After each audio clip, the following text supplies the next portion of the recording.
You are 27. You drive a 2018 Civic with a dent in the rear bumper you never fixed. You eat lunch at your desk. You wear the same 3 shirts on rotation. Nobody at work knows your name yet. Not really. You are the guy who sits near the window, the quiet one, the one who never goes to happy hour. You have $18,000 in a brokerage account nobody knows exists. It pays you $720 a year. You do not tell anyone. You're 29. James gets promoted. He sends a message to the group chat at 11 in the morning. Drinks on me tonight. The whole office goes. You go too. You sit at the end of the bar. You order 1 beer. You nurse it for 2 hours.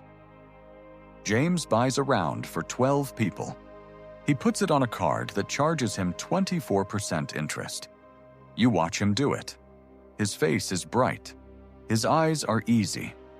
He looks like a man who has everything figured out. You drive home at 9. You check your account in the parking lot before going inside. $24,000. Up from last month. You sit in the car for a minute. The engine ticks as it cools. You think about James. You think about the card. You go inside. You eat leftovers. You go to bed early. Nobody noticed you left. You're 31. Your sister gets married. Big wedding. Outdoor venue. String lights. Open bar. The whole thing. Her new husband makes good money. Everyone says so. At the reception, your uncle finds you at the edge of the dance floor. He puts a hand on your shoulder. He says, "Are you doing okay?" You say you are fine. He nods the way people nod when they do not believe you.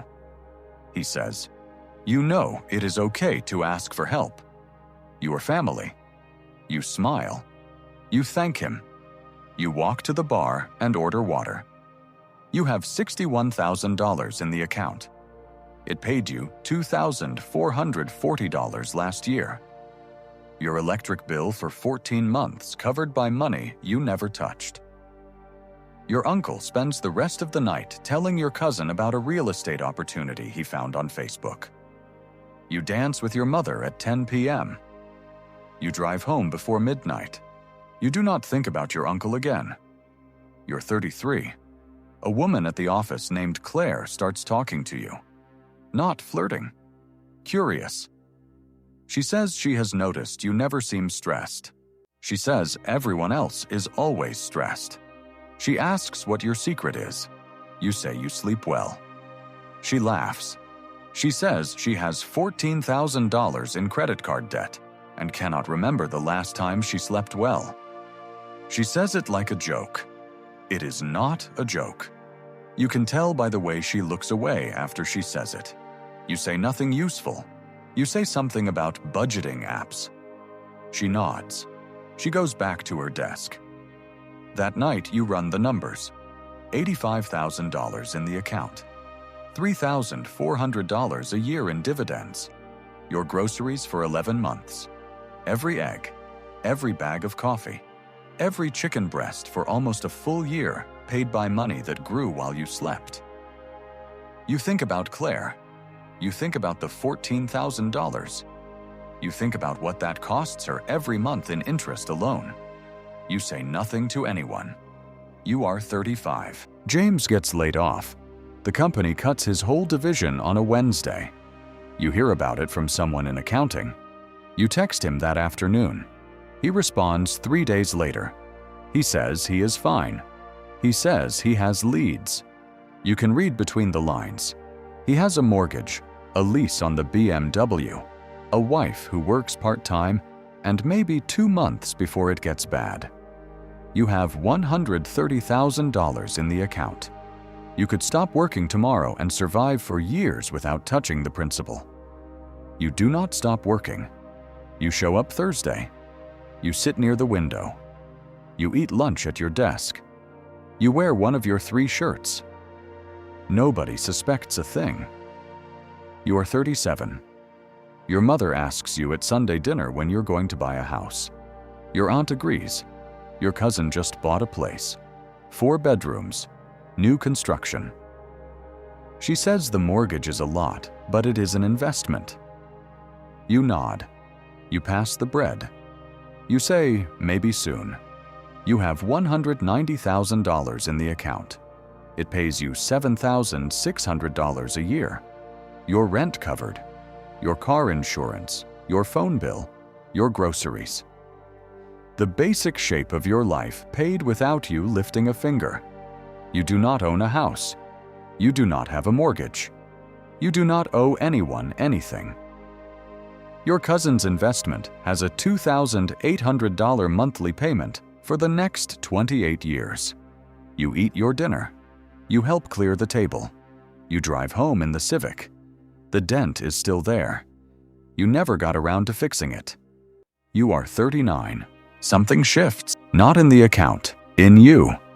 You stop checking it every week. You stop doing the math in parking lots. You stop counting the months your dividends could cover. The number is big enough now that the checking feels like a habit you no longer need. $240,000, $9,600 a year. You go to a movie by yourself on a Saturday afternoon. You sit in the middle of the theater. You eat popcorn. You do not think about money for 2 hours. This is new. This is something you did not know was coming. The silence gets quieter. You're 41. Claire finds you at the coffee machine on a Monday. She says she paid off her credit cards. All of it. She says it took 4 years and she cried when she made the last payment. She looks lighter. She looks like she slept for the first time. She says she feels free. You say you are proud of her. You mean it. You do not tell her about the account. You do not tell her that you crossed $300,000 last year, that it pays you $12,000 annually now, that you have not felt the tight feeling in your chest since your mid-30s. She gets her coffee. She goes back to her desk. You stand at the machine for a moment. You think about what free means to different people.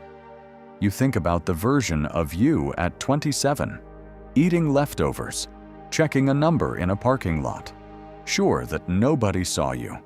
Nobody did. That was always the plan. You're 43. The promotion finally comes.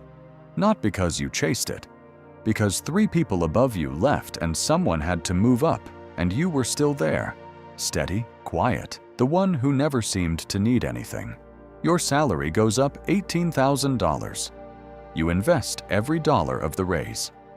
You do not change a single thing about your life. The account crosses $400,000. It pays you $16,000 a year. Your manager shakes your hand and says you have earned this. You thank him. You mean that too. You drive home in the Civic. It has 190,000 miles on it. The heat still works. The Bluetooth still connects on the second try. You're not in a rush to replace it. You're 45. James calls out of nowhere on a Thursday night. You have not spoken in 2 years. He sounds okay. He found something in solar sales, commission-based, good months and bad months. But he sounds like himself again. He asks what you have been up to. You say not much. Same job. Same apartment. He laughs. He says, "Man, you never change." You say, "I guess not." After you hang up, you sit at the kitchen table. You open the account for the first time in weeks. $480,000. $19,200 a year. You close the laptop. You do not feel like celebrating. You do not feel like explaining. You feel the way you have felt for a long time now. Settled? Like a man who made a decision a long time ago and simply never broke it. You go to bed at 10. You do not set an alarm. You sleep like someone who does not owe anyone anything. In the morning, money will move into your account. Not because you worked, not because you hustled, because 18 years ago, a 27-year-old in a dented Civic decided to be the guy nobody suspects, and he never stopped.